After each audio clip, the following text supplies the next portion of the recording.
മണ്ണാർക്കാട് വീണ്ടും തെരുവുനായ ആക്രമണം. 7 വയസ്സുകാരന് തെരുവുനായയുടെ കടിയേറ്റു. വിയകൃഷി ഹരീഷിൻ്റെ മകൻ സായുജിനാണ് കടിയേറ്റത്. വീടിന് സമീപത്തെ ഗ്രൗണ്ടിൽ കളിച്ചുകൊണ്ടിരിക്കവെയാണ് തെരുവുനായയുടെ കടിയേറ്റത്. ശബ്ദം കേട്ട് ഓടിയെത്തിയ പ്രദേശവാസിയായ ഫൈസലാണ് കുട്ടിയെ രക്ഷിച്ചത്.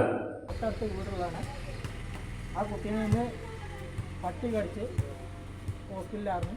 അവിടുന്ന് ഡിസ്ചാർജ് ചെയ്ത് കൊണ്ടുവന്നിട്ടുള്ളൂ. പലവട്ടമായിട്ട് കംപ്ലൈൻറ്റ് കൊടുത്തിട്ടുണ്ട്. ആരും ഇതിനായിട്ടൊരു മുൻഗണനയായിട്ട് ആരും ഇറങ്ങി തിരിച്ചിട്ടില്ല. ഇതിനു മുമ്പ് മദ്രസയിൽ പോകുന്ന കുട്ടികളും സ്കൂളിൽ പോകുന്ന കുട്ടികളും 2-3 വട്ടം ഫുട്ബോൾ കളിക്കുന്ന കുട്ടികളൊക്കെ കടിച്ചിട്ടുണ്ട്.